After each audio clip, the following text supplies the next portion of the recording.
Good morning. It's Sunday morning, and I think I have a magical hangover this morning. Today, I thought I'd do a little video about why it's so important to cast a circle when you're doing any magics or ritual or any spiritual acts like that. Here's why. There are many entities that come in and out of our atmosphere all the time, and a lot of them have not ever lived as a human being, and not all of them are good. And they are also attracted like magnets to magical workings. I don't know, like maybe it feeds them energy or something, I don't know. But they are greatly attracted to it, as they are greatly attracted to magical people.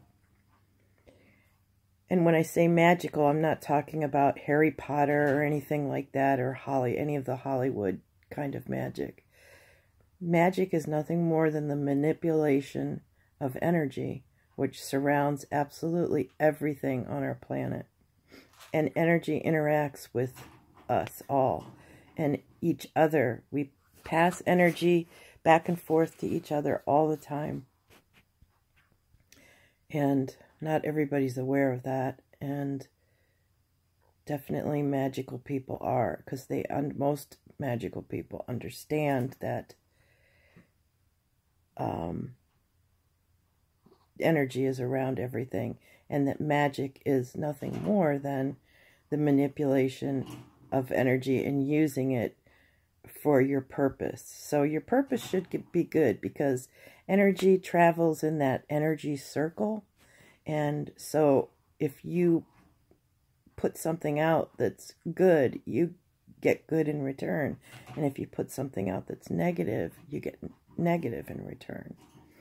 So why is it important to cast that circle? Because since a lot of these entities are drawn to our circle, to our magical selves and our working, you have to make sure that you have put up that boundary, that there is not crossable. And that's done by, the actual casting of a circle and raising the energy for it. So you raise strong energy for it, and you declare your intent of what you're doing, so that it doesn't get confused and tangled up and come back to you in a tangled up kind of way. Ooh, my hair. Anyway, that's the importance of it, and that's really significantly important, because you don't want to attach something to yourself or bring something into your circle that would hurt you. And it could seriously hurt you. Anyway, it's also important, to close your circle properly, to release the entities that you've called to help you. And they're really there, and we've seen the proof of it. My family has, by taking still photos with a really good camera when you're in circle, and you can see the perfectly purple little orbs all around in circle with you.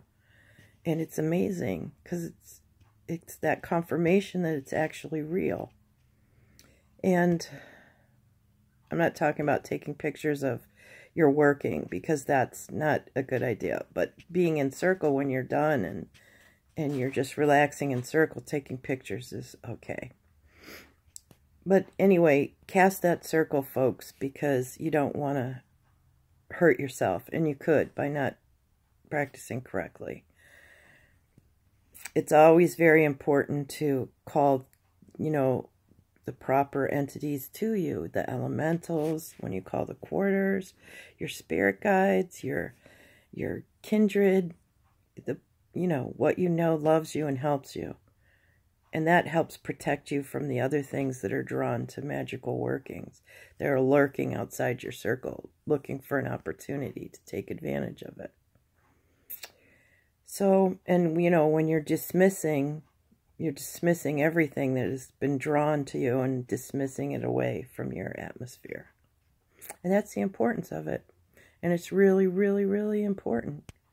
A lot of people, I've seen people who are messed up from doing magic wrong. And it's a sad sight to see, especially if you haven't seen someone for a long time.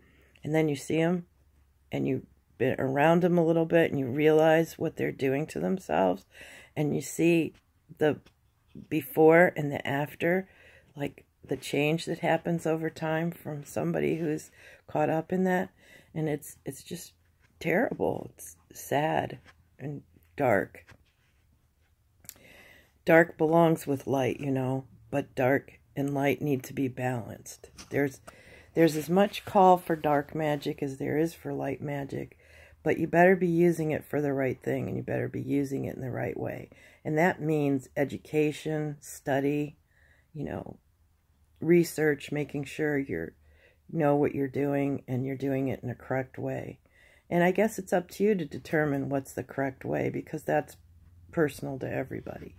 But do your research. That's what I'm saying. And there's plenty of good authors out there that are well grounded in the magical field and spirituality and everything, you know. And that's the thing, is magic and spirituality do kind of go together. I know some people would probably argue about that, but they do have a kinship, and having spirituality with your magical practices really just strengthens it and strengthens yourself.